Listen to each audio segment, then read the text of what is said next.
কুরবানির পশু যখন আমরা কুরবানি করতে যাব, যেহেতু আর বেশি সময় নেই, এখন থেকে সংকল্প করতে হবে। আর কুরবানির পশু যখন আমরা কুরবানি করতে যাব, তখন বিশেষ করে কিছু জিনিস আমাদেরকে খেয়াল রাখতে হবে, যেন আমরা কোনো অবস্থায় আপনার ওই ধরনের পশু আমরা কুরবানি না করি। বিশেষ করে আপনার কুরবানির পশু কুরবানির সময় যে বিষয়গুলা লক্ষ্য না রাখলে আপনার কুরবানি ব্যান্ড হয়ে যাবে, বাতিল হয়ে যাবে, আমি বিশেষ করে তার কয়টা লক্ষণ বলি। আপনারা যখন পশু কুরবানি করতে যাবেন, 1 নম্বর হচ্ছে দৃষ্টি শক্তি না থাকা। কি, অনেক পশু আছে বাজারে মানুষ বিক্রি করতে পারলেই বাসে, দৃষ্টি শক্তি নাই। আপনি বাড়িতে নিয়ে আসছেন, কিনে দেখেন এটা দৃষ্টি শক্তি নাই, কুরবানি হবে না। কি হবে না? কুরবানি হবে না। দৃষ্টি শক্তি থাকা আপনার জন্য বাঞ্ছনীয়। দৃষ্টি শক্তি থাকতে হবে। পশু শ্রবণ শক্তি না থাকা, অনেকে কানে শোনে না, এখন পশু যদি কুরাই করে আপনি কোরবানি দেন, কোরবানি ব্যান হয়ে যাবে। অত্যন্ত দুর্বল বা শুকনা, বিশেষ করে যে আপনার হাড় গুড়া ছাড়া দেখা যায় না। অনেকে আছে চিন্তা করে আমি একা একা কুরবানি দিব, আমি হচ্ছে কম টাকার মধ্যে পশু একটা কিনে 30-35 হাজার টাকায় গরু একটা কিনে এইটারে কুরবানি দেয়। এটা দেখলেও খাইতে মনে চায় না, ঠিক কিনা? এখন আছে না নাই এই ধরনের? বা কয়দিন ডায়রিয়া উদারময় হয়েছে, হয়ে এটা পায়খানা করতে করতে গায়ে কোনো বল নাই, কিছু নাই, এটাকে কিনে এনে জবাই করে আপনার কুরবানি দিয়েছে। তাকুয়া নাই। এই ধরনের পশু দিলে কিন্তু কাম হবে না, শুধু খাওয়া হবে। কি হবে? এই ধরনের পশু খাইলেও রোগ হবে, ঠিক কিনা? কারণ এটার পেটে আছে সব কৃমি ভরা। এই কৃমি জাতি পশু আপনি যখন খাবে, কাউকে খাওয়াবেন, তখন তাদের রোগ হবে। এই জন্য এই ধরনের পশু ক্রয় করা যাবে না। এরপরে বিশেষ করে লেজ, আপনার ল্যাংড়া পশু হাটে পাওয়া যায় না।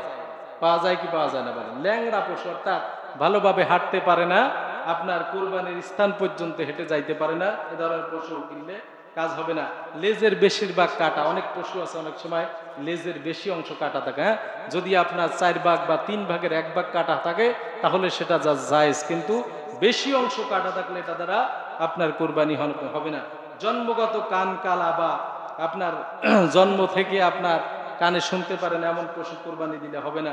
লেজের বেশিরভাগ কাটা, কানের বেশিরভাগ কাটা, তারপর আপনার গোড়া সহ শিং উপড়ে ফেলানো।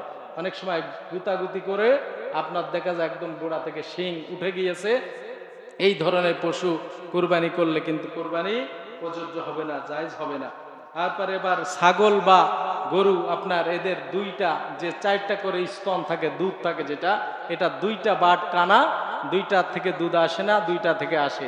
এই ধরনের পশু আপনারা কুরবানি করলে কি এই ধরনের পশু আপনারা কিনবেন না। এটা থেকে বিশেষ করে আপনারা খেয়াল রাখবেন যে এই ধরনের পশু যেন না কুরাই হয়।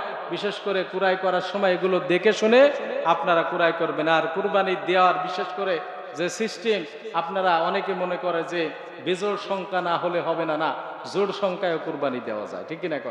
2 জন, 5 জন, 7 জন, সর্বোচ্চ কয়জন? 7 জন। এরপরে সর্বনিম্ন 1 জন আপনারা কুরবানি দিতে পারেন। পশুর বয়সও একটা মাসলা, সেটা হলো আপনার বিশেষ করে কেউ যদি উট দেয়, তাহলে উটের বয়স হতে হবে কমপক্ষে 5 বছর। কয় বছর? 5 বছর। এরপরে গরু বা মহিষ যদি কেউ দেয়, তাহলে গরু বা মহিষের বয়স কমপক্ষে 2 বছর হতে হবে, এর নিচে হলে চলবে না। ছাগল বা দুম্বা যদি কেউ দেয়, ভেড়া যদি কেউ দেয়, তাহলে কমপক্ষে 1 বছর বয়স হতে হবে। কতদিন? এখন এখানে মাসলা আছে, যদি কোনো দুম্বা, কোনো ছাগল বা কোনো ভেড়া, এইটা যদি হৃষ্টপুষ্ট সুদর্শন যদি এমন হয় যে আপনার যেটা বয়স হলো 6 মাস, কিন্তু দেখতে বোঝা যায় যে এটার বয়স 1 বছর হয়ে গেছে। বুঝতে পেরেছেন? 1 বছর হয়ে গেছে। অনেকের বাড়িতে এমন পশু আছে। এই ধরনের পশু যেটা 6 মাস বয়স কিন্তু 1 বছরের মতো দেখা যায়, হৃষ্টপুষ্ট এমন হয়ে গেছে, এটা কুরবানি করা যায়। বুঝতে